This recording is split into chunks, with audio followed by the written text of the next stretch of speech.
NDA ప్రభుత్వంలో మోదీ ఆగడాలను ఆపాలంటే అన్ని పార్టీలు ఏకం కావాల్సిన అవసరం ఉందని కాంగ్రెస్ సీనియర్ నేత మాజీ ఎంపీ వి హనుమంతరావు పిలుపునిచ్చారు.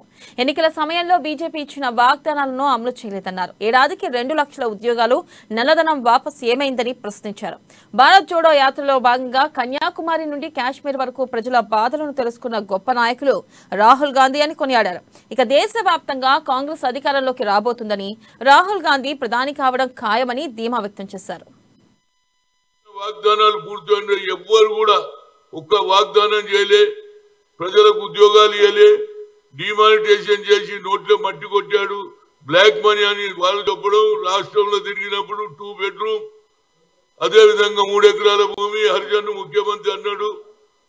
ఇందిరాగాంధీ ఇల్లు కూడా ఒకటే ఉంటుంది, ఆ రూమ్ నేను 2 రూములు ఇస్తా, 2 బెడ్రూమ్, దాంట్లో కూడా కమిషన్ 2 లక్షలు ఇస్తే 2 బెడ్రూమ్, 3 లక్షలు ఇస్తే దళిత బంధు. అంటే ఎవడైతే వాళ్ళ ఏదైతే బీఆర్ఎస్ కార్యకర్తలకు ఇండ్లు ఉన్నోనికే డబల్ ఇల్లు ఇస్తున్నారు. అదేవిధంగా